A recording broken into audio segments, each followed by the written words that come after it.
Guys நம்ம quantitative aptitude கீழே வர ஹெட்டிங்ஸ் எல்லாமே பார்த்துட்ருக்கோம். ஸோ அதில் இன்றைக்கி டைம் அண்ட் டிஸ்டன்ஸ் அப்படிங்கிற ப்ராப்ளம்ஸ் வந்துச்சுன்னா அதை எப்படியெல்லாம் சால்வ் பண்ணலாம் அப்படிங்கிறத பார்க்கலாம். So first question, a person crosses a 600 meter long street in 5 minutes. What is his speed in kilometer per hour? அதாவது 600 மீட்டர் லாங்கில் ஒரு ஸ்ட்ரீட் இருக்குது. அந்த ஸ்ட்ரீட்டை ஒரு பர்சன் 5 மினிட்ஸில் க்ராஸ் பண்ணுறான் அப்படின்னா அவன் அப்போது என்ன ஸ்பீடில் போயிருப்பான், என்ன கிலோமீட்டர் பர் ஹார் ஸ்பீடில் அவன் போயிருப்பான் அப்படிங்கிறத நம்ம ஃபைண்ட் பண்ணணும். So these are the options. நம்ம வந்துட்டு அதுக்கு என்ன ஆன்சர் வரும் அப்படின்னு ஃபைண்ட் பண்ணலாம். ஸோ நம்ம சொல்யூஷன் பார்க்கலாம். நம்மளுக்கு என்ன கொடுத்துருக்காங்க, டிஸ்டன்ஸ் வந்துட்டு 600 மீட்டர்ஸ் அப்படின்னு சொல்லி கொடுத்துட்டாங்க. அண்ட் அதே மாதிரி டைம் 5 மினிட்ஸ் தெரியும். ஸோ இதை மினிட்ஸில் இருக்கிறத நம்ம செகண்ட்ஸ் கன்வெர்ட் பண்ணலாம். பிகாஸ் நம்மளுக்கு மீட்டர்ஸ் தான் கொடுத்துருக்காங்க. நம்ம கிலோமீட்டரில் கண்டுபிடிக்கணும் ஆன்சர். பட் மீட்டரில் கொடுத்துட்டு இங்கே டைம் மினிட்ஸில் கொடுத்துருக்காங்காட்டி நம்ம அதை செகண்ட்ஸில் மாற்றணும். 1 மினிட்க்கு 60 செகண்ட்ஸ் இல்லையா? ஸோ 5 மினிட்ஸ்க்கு 5 × 60 = 300 செகண்ட்ஸ். ஸோ இப்போ நம்ம ஸ்பீடு கண்டுபிடிக்கிறதுக்கு ஃபார்முலா என்னது, distance by time. So distance என்னது 600 மீட்டர் அண்ட் டைம் வந்துட்டு நம்மளுக்கு 300 செகண்ட்ஸ்.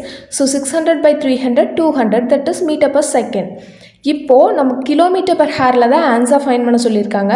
நம்ம ஃபைன் பண்ணது மீட்டர் பர் செகண்டில். ஸோ அதை நம்ம மீட்டர்லேருந்து கிலோமீட்டருக்கு கன்வெர்ட் பண்ணோம். அது எப்படி கன்வெர்ட் பண்ணோம் அப்படின்னா மல்டிப்ளை பை 18/5. அந்த 18/5 எப்படி வந்துச்சு அப்படிங்கிறத நான் ப்ரீவியஸ் வீடியோலேயே எக்ஸ்பிளைன் பண்ணி வீடியோ போட்டிருக்கேன்.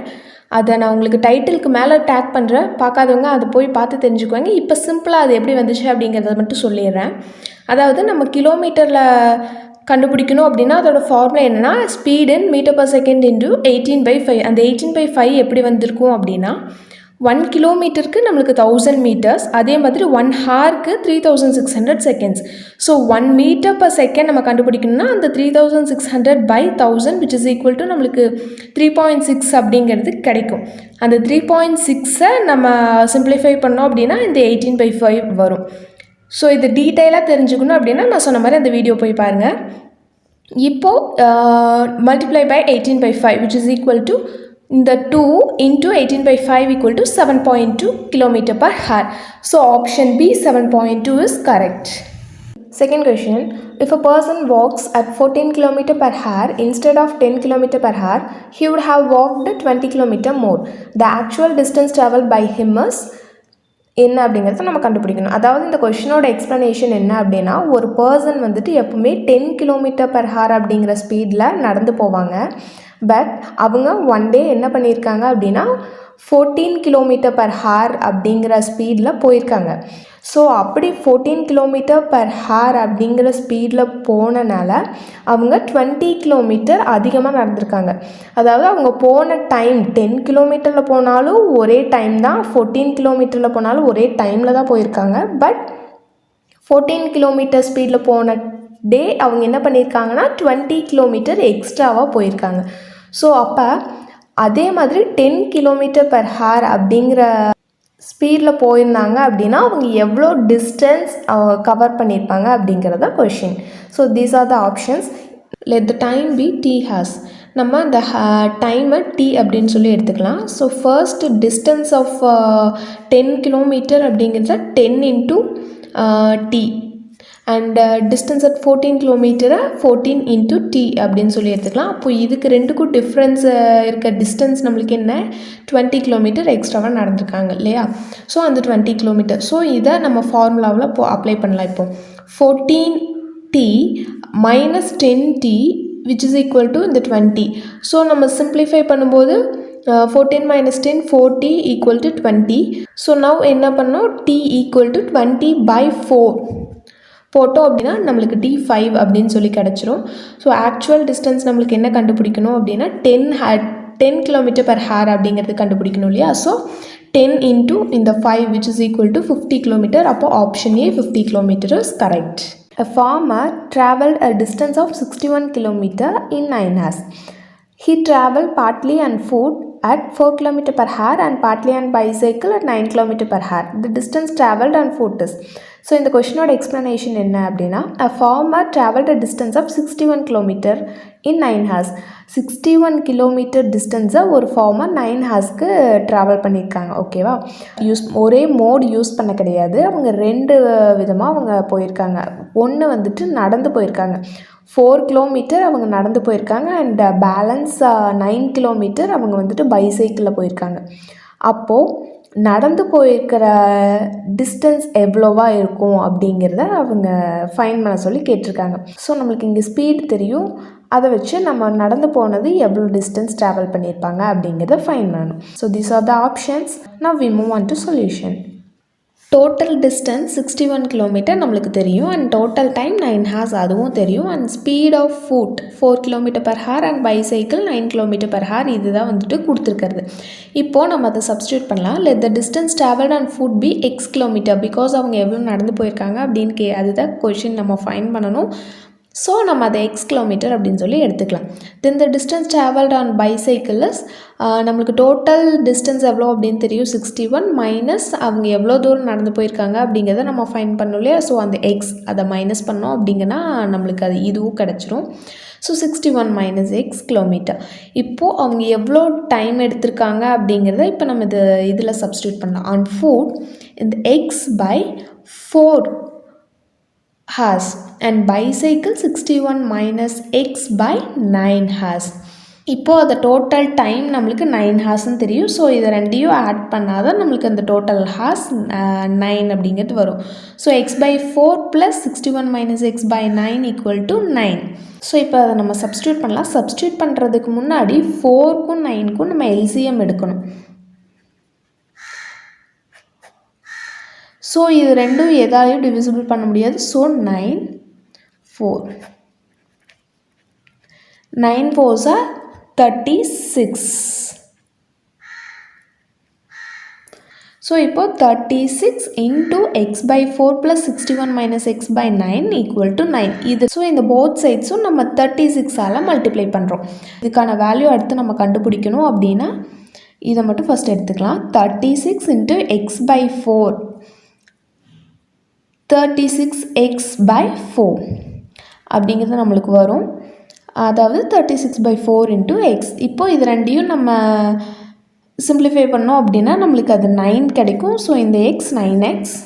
அடுத்து 36 into அந்த 61 minus x by 9 இதுக்கு நம்ம சிம்பிளிஃபை பண்ணோம் அப்படின்னா 36 by இந்த 9 இந்த 61 minus x அப்படிங்கிறத நம்ம தனியாக எடுத்துகிட்டு 36 by 9 அப்படிங்கிறத அப்படியே போட்டுப்போம். சிம்பிளிஃபை பண்ணோம் அப்படின்னா நம்மளுக்கு 4 கிடைக்கும். ஸோ 61 minus x அப்படிங்கிறத அப்படியே வச்சுக்கலாம். இப்போது நெக்ஸ்ட் ஸ்டெப் நம்ம ஆல்ரெடி நம்மளுக்கு கிடைச்ச 9x ப்ளஸ் இந்த 4 into 61 minus x which is equal to 36 into 9 as usual. இப்போது 9x ப்ளஸ் இதை சிம்பிளிஃபை பண்ணிப்போம். ஃபஸ்ட் ப்ராக்கெட்குள்ளே இருக்கிறத நம்ம சிம்பிளிஃபை பண்ணிக்கலாம். 4 into 61 244 minus 4 into x 4x which is equal to 36 into 9 324. Now 9x minus 4x இந்த நம்பர்ஸில் ரெண்டும் நம்மளுக்கு ஈவனாக இருக்கனால so 9x minus 4x 5x plus 244 equal to 324. Now 5x equal to 324. இங்கே ப்ளஸில் இருக்கிறது இன்சைடு வரும்போது நம்மளுக்கு மைனஸ் ஆயிடும் இல்லையா. So minus 244. 5x equal to 80. Now x equal to 80 by 5. So இது ரெண்டையும் நம்ம சிம்பிளிஃபை பண்ணால் x equal to 16 அப்படிங்கிறது நம்மளுக்கு கிடச்சிடும். So option C 16 kilometre. And a fourth question. A car traveling with 5 by 7 of its actual speed covers 42 km in 1 hour 40 minutes 48 seconds. Find the actual speed of the car. அதாவது ஒரு car வந்துட்டு normal ஸ்பீடில் போகவே கிடையாது. காரோட normal speed 5 by 7 அப்படின்னு கொடுத்துருக்காங்க. அதாவது 5 out of 7 பார்ட்ஸ் அப்படின்னு சொல்லி நம்ம எடுத்துக்கலாம். இந்த காரோட ஆக்சுவல் ஸ்பீட் வந்துட்டு 7 பார்ட்ஸ் போகணும் அப்படின்னா நம்மளுக்கு ஆக்சுவலாக இங்கே 5 பார்ட்ஸ் தான் அந்த ஸ்பீடில் தான் போயிட்டுருக்கு. ஸோ அந்த ஸ்பீடில் போயுமே அது எவ்வளோ கிலோமீட்டர் கவர் பண்ணியிருக்கு அப்படின்னா 42 கிலோமீட்டர் கவர் பண்ணியிருக்கு 1 hour 40 minutes 48 செகண்ட்ஸில் 42 கிலோமீட்டர் மேனேஜ் பண்ணி ரன் ஆகிருக்கு. ஸோ அதோட ஆக்சுவல் ஸ்பீட் என்ன, அந்த காரோட ஆக்சுவல் ஸ்பீட் என்ன அப்படிங்கிறத நம்ம ஃபைன் பண்ணணும். ஸோ இதெல்லாம் தான் ஆப்ஷன்ஸ். ஸோ நம்ம இப்போது டைமை ஹார்ஸ்க்கு கன்வெர்ட் பண்ணிக்கலாம். 1 hour 40 minutes equal to 40/60 equal to 2/3 hour. 48 seconds அப்படிங்கும்போது 48/1 hourக்கு 3600 seconds. So 2/150 equal to 1/75 hour. So நம்ம இப்போ டினாமினேட்டர் ஈக்குவலாக கொண்டு வரணும். ஸோ 3 and 75க்கு நம்ம எல்சிஎம் எடுத்தோம் அப்படின்னா 75 வரும். ஸோ இப்போது நம்ம அதை எல்லாத்துக்குமே கன்வெர்ட் பண்ணலாம். 1 hourக்கு எதால் மல்டிப்ளை பண்ணால் 75 வரும், 1 தான். So 75/75 equal to 75/75. நெக்ஸ்ட்டு இந்த 2/3 into 3 into 25 75. ஸோ நம்ம இந்த 2வையும் 25ஆல் இன்ட்டு பண்ணோம் அப்படின்னா 50/75 வரும். அண்ட் 1/75க்கு 1ஆல் மல்டிப்ளை பண்ணோம் அப்படின்னா நம்மளுக்கு கிடச்சிடும். ஸோ கிடச்ச இது எல்லாத்தையுமே நம்ம ஆட் பண்ணோம் அப்படின்னா நம்மளுக்கு 126/75. அதை இன்னும் சிம்பிளிஃபை பண்ணோம் அப்படின்னா 42/25 ஹார் வரும். இப்போது நம்ம அந்த ஸ்லோயர் ஸ்பீட் கண்டுபிடிக்கிறதுக்கு நம்ம ஆல்ரெடி நம்மளுக்கு கொஷினில் 42 கிலோமீட்டர்னு சொல்லியிருக்கனால நம்ம இப்போ 42 இந்த 42 into 25 which is equal to இங்கே இருக்க 25 நம்மளுக்கு into 25 இந்த சைடு வரும். ஸோ 42 and 42 கேன்சல் ஆகி 25 km/h வரும். இப்போது நம்ம அதை வச்சு ஆக்சுவல் ஸ்பீட் கண்டுபிடிச்சிக்கலாம். So actual speed equal to 25 into நம்மளுக்கு அந்த 5/7 அப்படின்னு கொஷினில் கொடுத்துருக்காங்களா, அதை நம்ம இந்த சைடு வரும்போது நம்மளுக்கு அது 7/5 வந்துடும், which is equal to 35 km/h. இப்படி தான் அது சிம்பிளிஃபை ஆகிருக்கும். அதாவது 5/7 into actual speed equal to 25 அப்படின்னு நம்மளுக்கு கிடச்சிருக்கும். ஸோ அந்த actual speed equal to 25 into இந்த சைடு இருக்கிறது இந்த சைடு வரும்போது நம்மளுக்கு ரெசிப்ரோக்கல் ஆகி வரும்ல. So 7/5 which is equal to 35 km/h. So here option D is correct, that is 35 km. So இது வரைக்கும் பார்த்த டைம் அண்ட் டிஸ்டன்ஸ் ப்ராப்ளம்ஸ் எல்லாமே நம்மளுக்கு எக்ஸாக்ட் வேல்யூ என்ன அப்படிங்கிறது அந்த கொஷினோட ஆன்சர் ஃபைன் பண்ணுற மாதிரி இருந்துச்சு. இங்கே வந்துட்டு நம்மளுக்கு டேட்டா சஃபிஷியன்சி அப்படிங்கிற கொஷின் கொடுத்துருக்காங்க. இதில் நம்மளுக்கு என்ன ஆப்ஷன் சஃபிஷியண்ட்டாக இருக்குது, கொடுத்துருக்க ஸ்டேட்மெண்ட்ஸ் நம்மளுக்கு ஒன்று மட்டுமே கரெக்டாக இருக்கா, ஒன்று மட்டுமே சஃபிஷியண்ட்டாக இருக்கா, இல்லை ரெண்டுமே வேணுமா அப்படிங்கிற மாதிரி நம்ம ஃபைன் பண்ணணும். அதாவது இதில் எந்த மாதிரி கொஷின்ஸ் கொடுத்துருப்பாங்கன்னா, ஒரு கொஷின் கொடுத்துட்டு அது கீழே 2 ஸ்டேட்மெண்ட் கொடுத்துருவாங்க. அந்த கொஷினை ஃபைன் பண்ணுறதுக்கு இந்த 2 இன்ஃபர்மேஷன் நம்மளுக்கு போதுமானதாக இருக்கா, சஃபிஷியண்ட்டாக இருக்கா, இல்லை இன்னும் ஆப்ஷன்ஸ் வேணுமா, இல்லை ஃபஸ்ட்டு ஸ்டேட்மெண்ட் மட்டும் போதுமா, இல்லை செகண்ட் ஸ்டேட்மெண்ட் மட்டும் போதுமா நம்ம ஆன்சர் ஃபைன் பண்ணுறதுக்கு அப்படிங்கிறது மட்டும் தெரிஞ்சால் போதும். எக்ஸாக்ட் ஆன்சர் நம்ம ஃபைன் பண்ண வேண்டியதில்லை, தெளிவாக புரிஞ்சுக்கோங்க. நம்ம ஜஸ்ட் கொடுத்துருக்க இன்ஃபர்மேஷனை 2 ஸ்டேட்மெண்ட் கொடுத்துருப்பாங்க, அந்த ஆன்சர் ஃபைன் பண்ணுறதுக்கு எந்த ஸ்டேட்மெண்ட் வேணும், இல்லை 2 ஸ்டேட்மெண்ட்டுமே வேணுமா, இல்லை 2 ஸ்டேட்மெண்ட்டுமே நம்மளுக்கு வேண்டியது இல்லையா அப்படிங்கிறத நம்ம ஃபைன் பண்ணணும். அது கீழே 5 ஆப்ஷன்ஸ் கொடுத்துருப்பாங்க. So first option 1 alone sufficient while 2 alone not sufficient to answer அப்படின்னு என்ன அப்படின்னா, நம்ம ஃபஸ்ட்டு இது ஆப்ஷன்ஸ் என்னவா இருக்கும் அப்படிங்கிறத நம்ம பார்த்துக்கலாம். ஃபஸ்ட்டு ஒன் மட்டும், ஃபஸ்ட்டு ஸ்டேட்மெண்ட் மட்டும் கரெக்டாக இருக்குது, செகண்ட் ஸ்டேட்மெண்ட் வேண்டியதில்லை, அது நாட் சஃபிஷியன்ட் அப்படின்னு கொடுத்துருக்காங்க. And second option second alone sufficient while 1 first statement alone not sufficient to answer. அதாவது இதோட ஆப்போசிட், செகண்ட் ஸ்டேட்மெண்ட் மட்டும் போதும், அது மட்டும் சஃபிஷியண்ட்டாக இருக்குது, அதை வச்சு நம்ம ஆன்சர் ஃபைன் பண்ணிடலாம். வைல் ஃபர்ஸ்ட் ஸ்டேட்மெண்ட் நம்மளுக்கு வேண்டியதில்லை அப்படிங்கிற மாதிரி சொல்லியிருக்காங்க. Option C either 1 or 2 alone sufficient to answer. Either 1 இல்லைனா 2, ஃபஸ்ட் ஸ்டேட்மெண்ட் இல்லைனா செகண்ட் ஸ்டேட்மெண்ட், ஏதோ ஒரு ஸ்டேட்மெண்ட் மட்டும் சஃபிஷியண்ட்டாக இருக்குது ஆன்சர் பண்ணுறதுக்கு அப்படிங்கிற option. And fourth option both 1 and 2 are not sufficient to answer. So 2 ஸ்டேட்மெண்ட்டுமே நம்மளுக்கு சஃபிஷியண்ட்டாக இல்லை அப்படின்னு சொல்லி ஃபோர்த் ஆப்ஷன் கொடுத்துருக்காங்க. And fifth option both 1 and 2 are necessary to answer. First statement and second statement 2 ஸ்டேட்மெண்ட்டுமே நம்மளுக்கு நெசசரி, ரெண்டுமே வேணும் நம்ம ஆன்சர் ஃபைன் பண்ணுறதுக்கு அப்படிங்கிறது ஆப்ஷன் 5. ஸோ இந்த மாதிரி ஆப்ஷன்ஸ் தான் கொடுப்பாங்க மோஸ்ட்லி. ஸோ இப்போ நம்ம கொஷின் பார்க்கலாம். How much time did X take to reach the destination? ஒரு டெஸ்டினேஷன் ரீச் பண்ணுறதுக்கு எக்ஸ் அப்படிங்கிறவங்களுக்கு எவ்வளோ டைம் வேணும் அப்படின்னு சொல்லி கேட்டிருக்காங்க. அதுக்கான ஸ்டேட்மெண்ட்ஸ் நம்மளுக்கு என்ன கொடுத்துருக்காங்கன்னா, the ratio between the speed of X and Y is 3:4. ரெண்டு பேர்த்தோட ஸ்பீடை நம்மளுக்கு ரேஷியோவில் 3:4 அப்படின்னு கொடுத்துருக்காங்க. அது ஸ்டேட்மெண்ட் 1.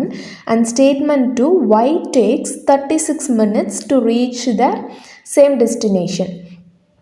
ஸோ y அப்படிங்கிறவங்க அந்த டெஸ்டினேஷனை ரீச் பண்ண 36 மினிட்ஸ் ஆகுது அப்படின்னா எக்ஸ் அப்படிங்கிறவங்க அந்த டெஸ்டினேஷனை ரீச் பண்ணுறதுக்கு எவ்வளோ டைம் எடுத்திருப்பாங்க அப்படிங்கிறதா கொஷின். நம்ம இதுக்கு ஆன்சர் ஃபைன் பண்ணணும்னு அவசியம் கிடையாது. நீங்கள் ஆன்சர் இதை வச்சு ஃபைன் பண்ணாலும் ஓகே தான். ரெண்டு ஸ்டேட்மெண்ட்டுமே நம்மளுக்கு வேணுமா அப்படிங்கிறதா கொஷின். ஸோ எக்ஸ் அண்ட் ஒய்யோட ஸ்பீட் இருக்குது அண்ட் ஒய்யோட டைம் இருக்குது. ஸோ நம்ம இதை வச்சு ரெண்டுமே இருந்தால் மட்டும்தான் நம்மளால் அந்த எக்ஸ் எவ்வளோ டைம் எடுத்திருக்காங்க அந்த டெஸ்டினேஷன் ரீச் பண்ண அப்படிங்கிறத நம்ம ஃபைன் பண்ண முடியும். ஸோ நம்மளுக்கு both 1 and 2 R necessary to answer அப்படின்னு 5th ஆப்ஷன் இருக்கு இல்லையா? ஸோ இதுதான் நம்மளுக்கு கரெக்ட். ஸோ இந்த மாதிரி மோஸ்ட்லி கொஷின்ஸ் வந்துச்சு அப்படின்னா டைம் எடுத்து சால்வ் பண்ணுறதுனாலும் ஓகே. பட் டைம் இல்லாத டைமில் நீங்கள் ஜஸ்ட் என்ன அப்படிங்கிறத புரிஞ்சுட்டு ரெண்டுமே வேணுமா அப்படின்னு சொல்லி மைண்ட் கால்குலேட் பண்ணி ஸோ நீங்கள் ஆப்ஷன்ஸை டிக் பண்ணிக்கலாம். ஸோ இந்த கொஷின் தான் டைம் அண்ட் டிஸ்டன்ஸில் நம்ம பார்க்க போகிற ஃபைனல் கொஷின். அதுவும் இந்த கொஷினுக்கான ஆன்சர் என்ன வரும், எந்த ஆப்ஷன் அப்படிங்கிறத மறக்காமல் ஃபைன் பண்ணி கமெண்ட் பண்ணிடுங்க. அந்த ஆப்ஷன் எதனால் சூஸ் பண்ணீங்க அப்படிங்கிறதையும் மறக்காமல் கமெண்ட் பண்ணிடுங்க. ஸோ இந்த வீடியோவை மறக்காமல் இன்டர்வியூக்காக ப்ரிப்பேர் பண்ணிகிட்ருக்கவங்க ஃப்ரெண்ட்ஸ் இல்லைனா எக்ஸாமுக்கு ப்ரிப்பேர் பண்ணிகிட்ருக்கவங்க உங்கள் ஃப்ரெண்ட்ஸுக்கு ஷேர் பண்ணிவிட்டு புவி அஃபிஷியல் சேனலை சப்ஸ்கிரைப் பண்ணிக்கோங்க. அடுத்த ஒரு நியூ டாப்பிக்கோட நெக்ஸ்ட் வீடியோவில் பார்க்கலாம். அது வரைக்கும் ஸ்டே டியூன்ட்.